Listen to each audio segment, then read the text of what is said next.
국가는 여전히 묵묵부답입니다. 오히려 이태원 참사의 책임을 어떻게든 줄이고 덮어보려고 재난을 예방하고 수습할 때보다 오히려 지금 더 많은 노력을 기울이고 있습니다.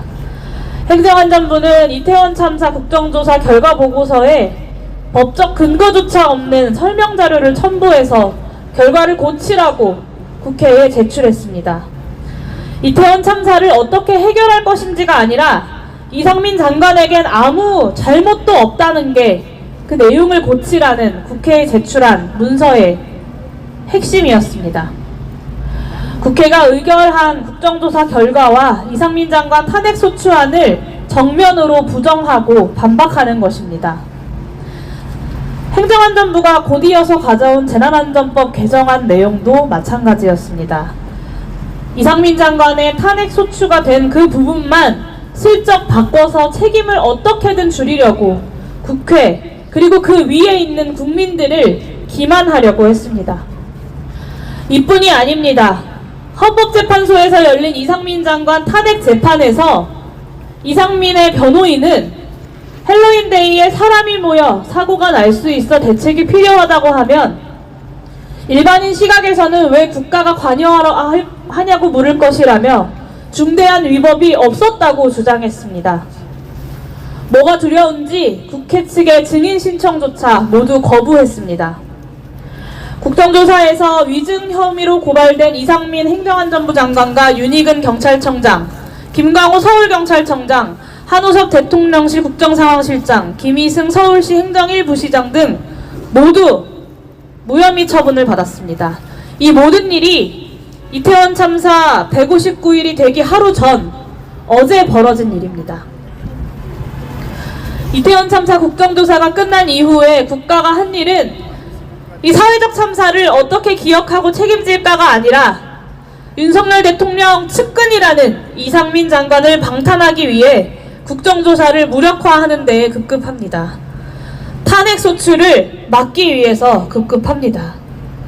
윤석열 대통령은 오늘까지도 이태원 참사 피해자와 유족 그리고 국민들 앞에 제대로 된 사과를 하지 않았습니다. 세월호 참사의 주범인 박근혜 대통령조차 거짓 눈물을 흘릴지언정 국민 앞에 나섰습니다. 일본 정부에게 면죄부를 줄 때는 자신만 믿으라며 그렇게 당당했던 윤석열 대통령이 왜 이태원 참사 유가족들 앞에서는 이토록 숨어 다니기 급급한 것입니까? 사회적 참사에 책임져야 할 관료 누구 하나 끌어내리지 못했고 진정성 없는 말 몇 마디로 면피하려는 것 아닙니까? 이태원 참사 이후에 우리가 밝혀내고 알게 된 것들, 그래서 국가에 물었던 책임을 윤석열 정부는, 윤석열 대통령은 깨끗하게 인정해야 합니다. 국민의 뜻은 명확합니다. 이태원 참사 특별법 국민동의 청원이 다 5만 명의 뜻을 모아 성사되었습니다. 국회 국정조사가 이태원 참사가 명백히 국가의 책임임을 밝혀냈지만 그럼에도 불구하고 여전히 진상규명의 과제들이 남아 있습니다.